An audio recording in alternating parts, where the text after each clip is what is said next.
Good morning, my dear students. Today we will discuss question answers of chapter 5, Force and Pressure. Okay, on page number A73, question answers are there. First, I will start with short question answers. First, I will discuss question number 3 because question number 1 and 2 are based on this. Okay, so first I will read question number 3. So, what is force? Give its SI unit. We have studied that force means push or pull applied on an object. So that is force. So push or pull applied on an object is called force. What is the difference between push or pull? Push means when we are taking any object away from oneself. This is push. What is pull? Pull means when we are bringing any object towards oneself. So bringing any object towards oneself is pull, and bringing any object towards bringing any object away from oneself is push. I hope the difference between push or pull is clear. Now, what is the SI unit of force? SI unit of force is Newton, and this is represented by letter N. Okay. Now, coming to the question number 1. Give 2 examples of each of situations in which push or pull to change, in which you push or pull to change the state of motion of objects. So when we discussed about the effects of force, so I told you that by applying force we can change the state of motion of any object. For example, if any object is at rest, by applying force that object can be set into motion, and by applying force we can stop any moving object also. Okay, so let's see some examples. For example, kicking the ball. Number 1, by kicking the ball. Okay. Let's say any ball is at rest. By kicking a ball, we can change the state of motion of ball. Earlier the ball was at rest, but by applying force, we can set the ball into motion. And number 2 is pushing the open drawer. Let's say any drawer is open. So by pushing the drawer, we can bring that drawer into motion. Okay. Give 2 examples of situations in which applied force causes a change in the shape of an object. We know that by applying force we can change the shape of an object. Okay. For example, here you can see when I am pulling this rubber band, you can see earlier the shape of the rubber band is like this, but by pulling the rubber band, the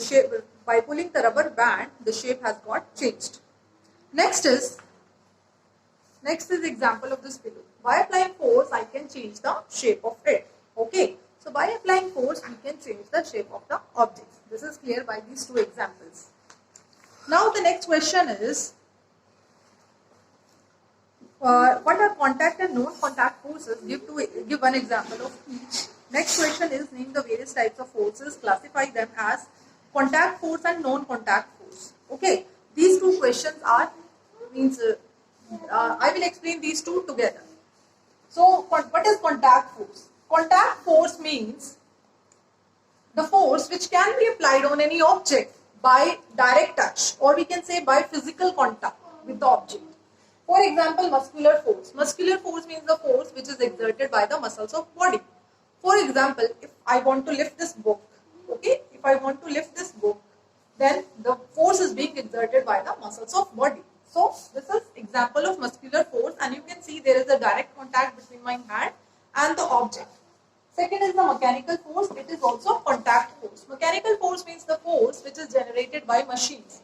For example, lifting a heavy object from crane.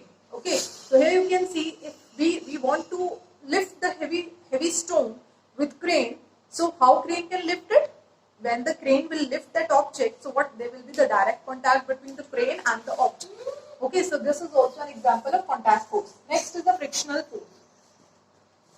Frictional force is also contact force, and this force, it comes into picture when 2 objects are in contact and at least one of them is in motion.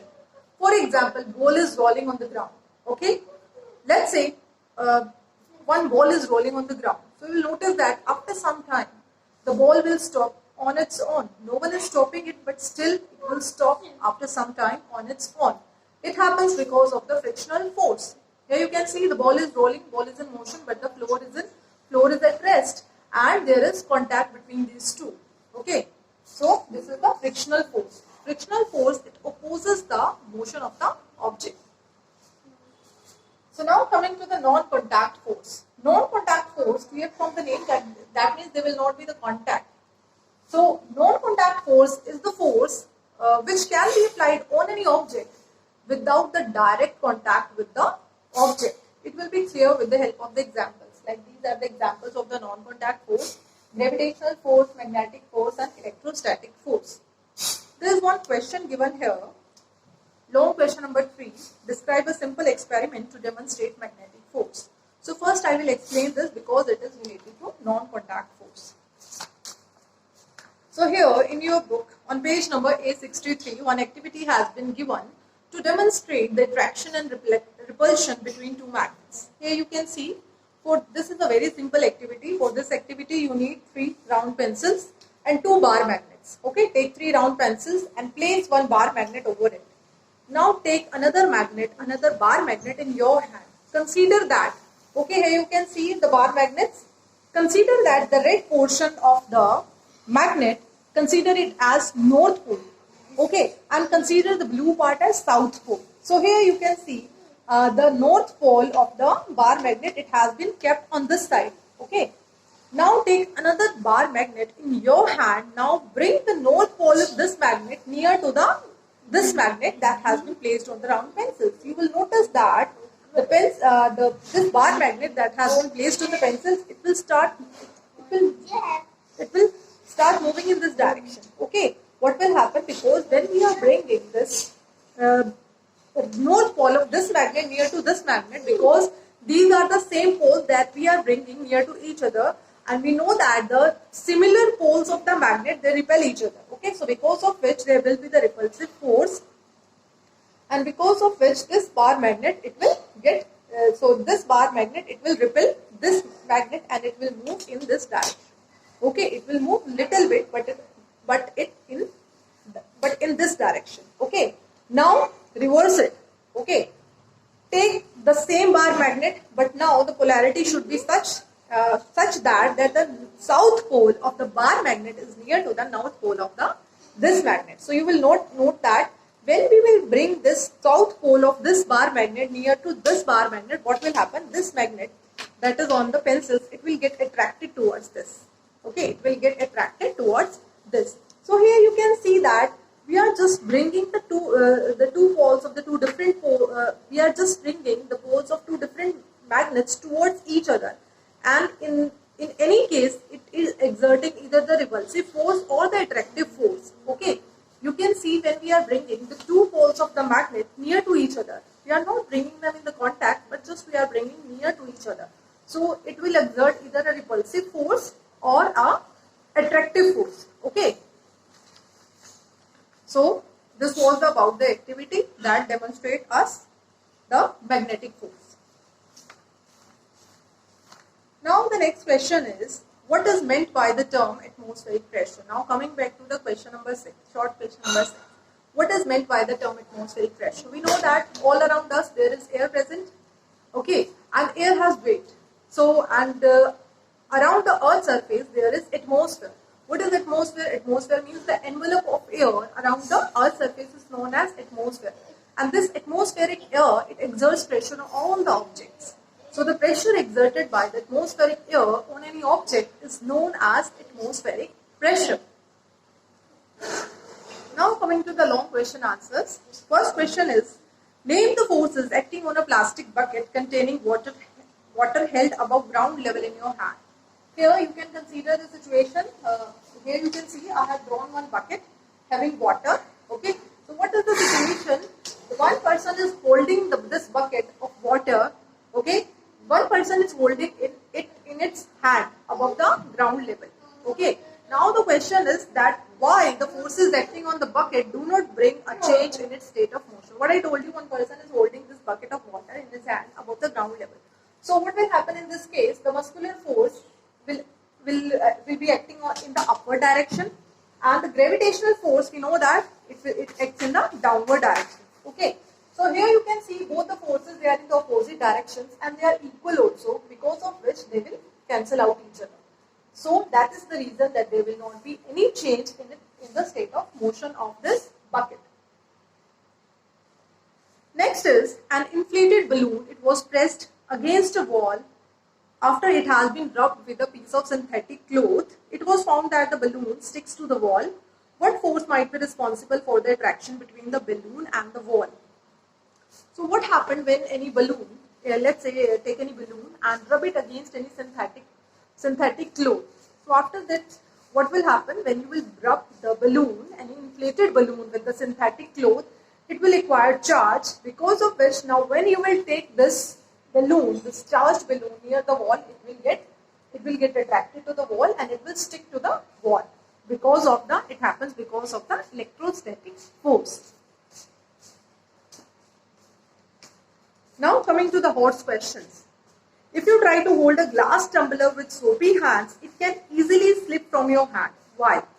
Because what is the situation? There is a glass tumbler with the soapy hands. So in this case, there will be less friction, and because of which now, because we know that less friction means that means there will be less grip on the object.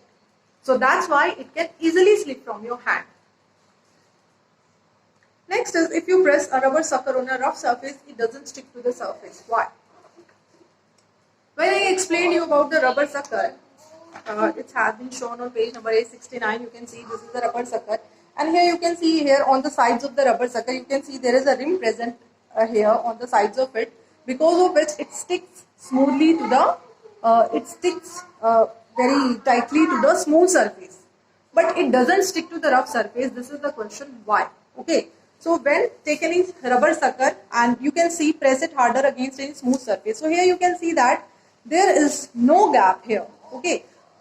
So take any rubber sucker, press it harder against any smooth surface. So what will happen? The air between the rubber sucker, let's say this is the rubber sucker, when you will press it against any smooth surface, so what will happen? Here you can see when I am pressing it harder against the smooth surface, so what will happen? The air between these two, it will escape out, and because of the rim of the rubber sucker, it will stick tightly to this, and it will stick tightly to the smooth surface, and now outside air cannot go inside it, and only the atmospheric pressure is acting only on this, because of which it has got stick to the smooth surface. But in case of the rough surface, you will notice that it cannot stick smoothly. It cannot stick to the rough surface because there will be the gaps. There will be the gaps, because of which now the outside air, let's say some air has escaped out, but the outside air, atmospheric air, some outside air can also seep in this portion between this rubber sucker and the rough surface, because of which now the atmospheric air, it is exerting pressure from this direction also and from here also, because of which, and this pressure will be cancelled out, and because of which the rubber sucker, it will not stick to the rough surface. Okay, I hope it is clear. Now the next question is, any object thrown up finally comes down. Why? We know that Earth exerts a pull force on all the objects, that is known as gravitational force. So because of the gravitational force, what happens when we throw any object upwards? Okay, for example, take the example of this marker. If I am throwing it upward, it is coming down. Why is it so? Because Earth exerts pull force on all the objects. So when we are throwing any object upwards, but the Earth is exerting a pull force and attracting all the objects towards itself. So that's the reason when any object thrown upward, it comes down. It happens because of the gravitational force. So this was all about the chapter. Thank you.